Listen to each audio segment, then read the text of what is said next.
Hello and welcome to another Demon 212 original N64 cart review. Today I'm going to be taking a look at Star Wars Rogue Squadron. Never played the game before. It's basically a flying shooting game, and there's not actually much more to it than that, so I'll just wait until I'm into the gameplay to actually talk about it. On the options you've got fun things like biographies to look at, and you can also listen to them because it's got voice acting. They're just obviously the biographies of the characters. You can go on the Elite Rogues, which is basically high scores, Showroom, which is view movies. There's all sorts of game settings. There's a passcode system, which is basically to unlock ships and missions and stuff like that. On the game settings you can change things like the camera, the auto level, the crosshair, stuff like that. So that's about that then. So onto the actual game.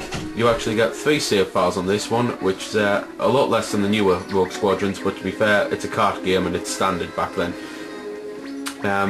There's 16 missions standard to fly around and shoot things at, and then there's also an extra 3 missions to fly around and shoot things. Although to be fair, one of them is actually a race. But even so, there's 19 missions overall to get, and you basically get the missions by getting the medals, which I'll just explain them in a little bit. At the start of a mission you get to choose your ship, although to be fair, when you first start the game it's very rare that you do get to choose your ship. It's one of those things where basically you get the privilege of getting better ships after you've already beaten the mission. So it's a bit daft I know, but even so it does add more fun and replayability, because it's nice to go back and play weaker missions with really strong fighters like the V-Wing, which has something like, it can fire 20 missiles in the blink of an eye and has rapid fire lasers and all sorts of things. The whole point of the game though is you pretty much all the time flying around shooting things. You've got side missions to the likes of protecting people, which again is just flying around shooting things to protect people. So constantly though you want to be looking at your top right corner for your radar there, which has an orange bar in it that basically shows you where you need to go. It shows you where the things that you need to shoot at are.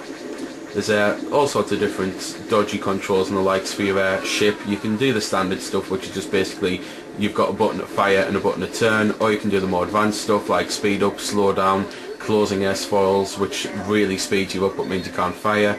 Firing missiles and the likes, or setting your missiles to a lock-on, stuff like that. There's all sorts, and loads of the ships have loads of different things.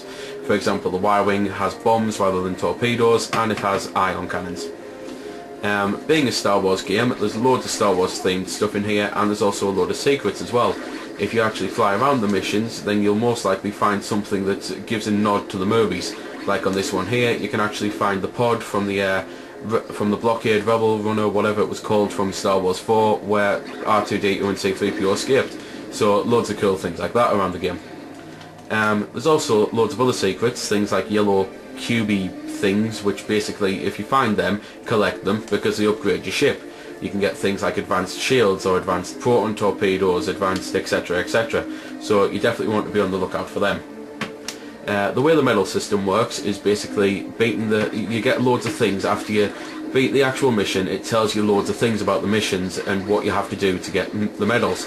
So for example, there'll be a time limit. You have to beat the mission in a certain time. There'll be how many enemies you have to kill, how many friendlies have to live by the end of the mission, stuff like that. So basically you have to replay the missions over and over again until, for example, you see a beat it under 5 minutes with 75 kills, 4 friendlies alive, etc etc.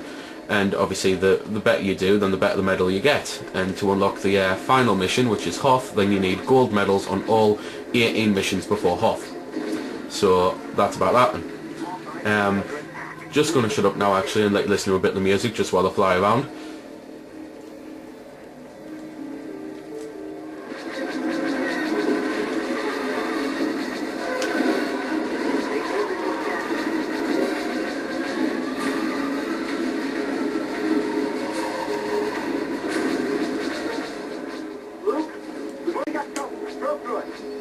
Targets and go. Good duty.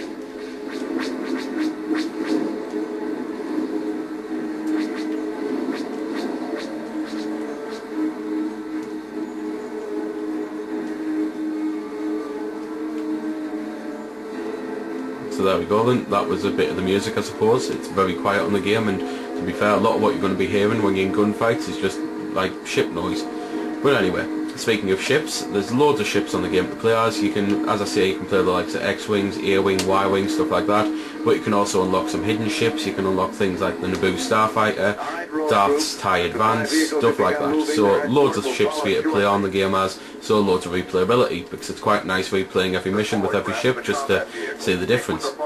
There's also a hidden cheat code to allow you to play as an ATSD, so that's really fun mission actually, to be fair. So there we go then, that's been the review. I hope you've enjoyed it, or at least found it helpful. You might have noticed I didn't score the game. Well, that's because it's a matter of personal opinion, and yours may very well differ from my own. I'm just here to show you a bit about the game. If you like it or not, well, that's up to you. If you don't like it, or you do like it, feel free to comment. Also, if I haven't answered any of your questions that you may have had, I might have forgot something, or it might just be something obscure. Again, feel free to comment, ask, always willing to help out. Otherwise, if you don't like commenting on YouTube, head over to www.vc-forums.com, where you can chat with me and a bunch of other lads who love the VC, the WiiWare, and hell, even a lot of other systems. We cater to pretty much everything. You can just go there, have a chat about a game, ask about some games, etc. So until next time, this has been Demon212, signing off.